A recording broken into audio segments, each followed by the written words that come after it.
Well, it's a Friday night, and what do you do on a Friday night when Samantha has gone to sewing night? I think it's sewing night, I'm not sure.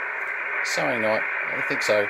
Anyway, so what this is a bit of a heritage of radios, and this was, to put it bluntly, Pearce Simpson at its best in front of you right here.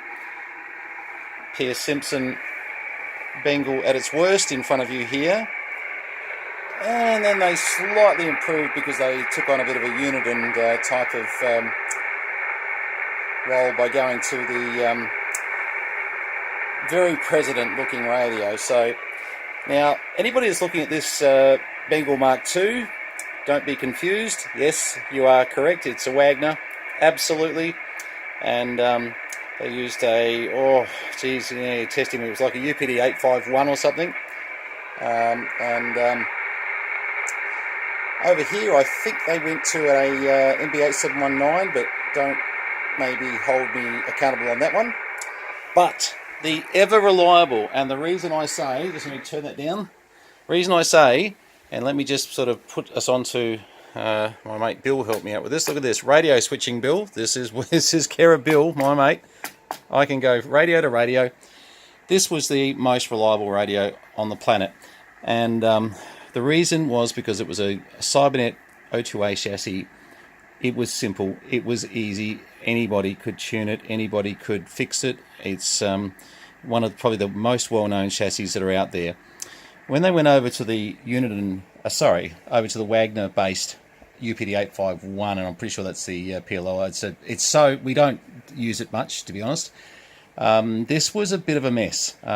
They looked nice, and look, when they're working, don't get me wrong, they're fine when they're working, but boy, did these things have their problems. And certainly not something to go into for the faint-hearted. If you haven't repaired one of these before, don't even try it.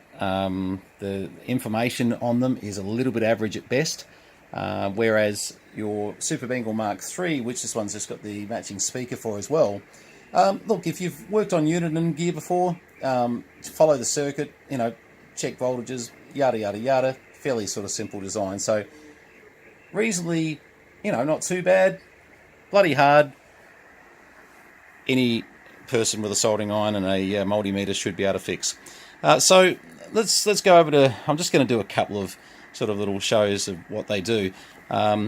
This is the 1, 2, 3, 4, 5. You can actually hear me coming back through the speaker of the Mark III, so we're probably blasting that out a little bit. Oh, I can see the meter moving on that one.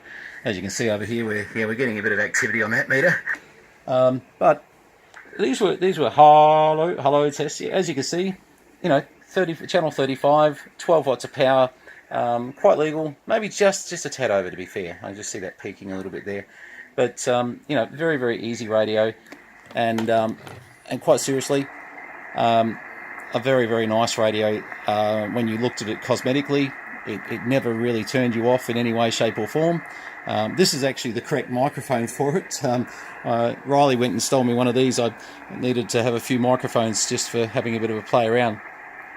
Just out of interest, I'm using the LP500, which is 1, 2, 3, 4, 5, 1, 2. So obviously monitors SWR at the same time as PEP power and average power, etc., etc. So yeah, that's a nice sort of example of what from the 1980s has been available. I've got a couple of these. These are very, very nice radios. The reason I've got a couple is because my mate Jamie sold me one, thinking I didn't have one, and I thought I didn't have one. Then I found this one, and I thought, oh, good on you. Not Jamie's fault, my fault. Anyway, we've both had a good laugh over that. So I now own two. Don't be surprised if one comes up for sale. Don't need two. Anyway, all good. But just to give you a comparison right down to the other end of the spectrum, and I've sort of got to do a bit of an antenna change. So with Bill's little multi-function radio switch, we call it the VK2 KT radio switch, we're now live over here onto this radio, and I've got to clean this volume pot. It's a little bit crackly, to be honest. But to give you an idea, just I've got a little bit of a mic issue on this one too. I've got to fix this mic cord. But we'll just see. Hello, 1 2 1 2 1 2 3 4 5 1 2 1 2 1 2. Okay, so that one's a little bit over what it should be. These should be theoretically around about 12 to 14 watts or so. That one, just over a little bit.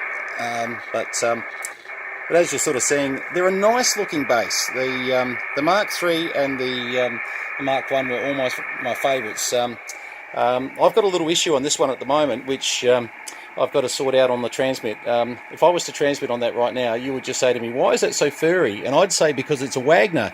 Let me just turn that down.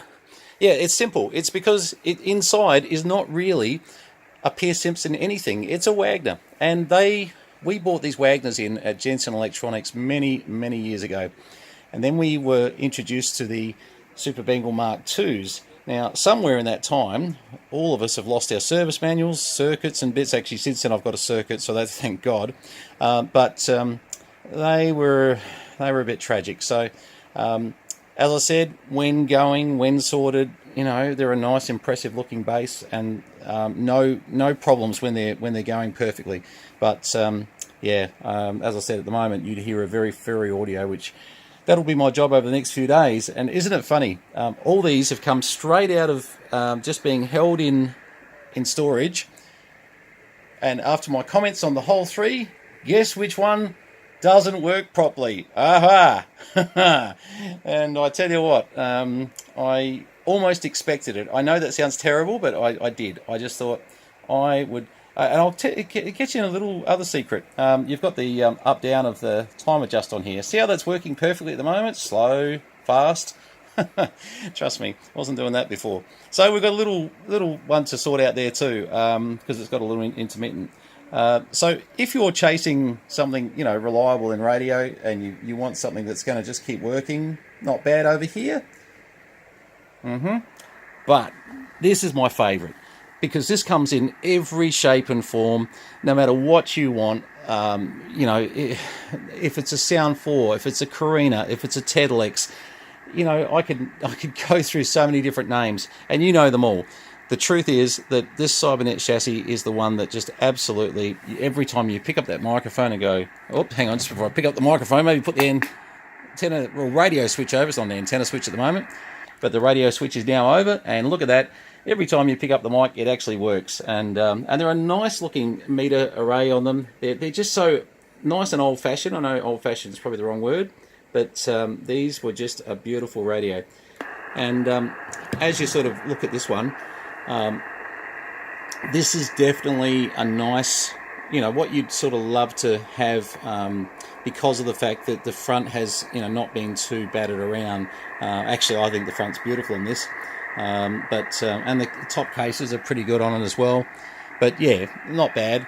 Equally, the Mark III's not too bad. Couple little marks here and there, but and once again, visually, the reason people go for Bengal Mark IIs, they love them. They just love them. They love the look at them, and they're right. It's a really nice look, and so this is just the Friday night. I'm bored and thought I'd just have a play with a few of these radios. God help me on the Wagner / Bengal Mark II. I just thought, just so you know, probably 6 months ago when I hooked this up, it was working quite fine. Welcome to the world of Wagner and Pearce Simpson and Hatadi Electronics, in the fact that they just put their name on anything back in the 80s and 90s. Fortunately, they put their name on some good stuff over here in my mind. Not so good here, but, as I said, get it working. And brilliant over here. Look at me. I'm so old school. I just love the old school stuff. Can't help myself. And, by the way, get yourself one of these.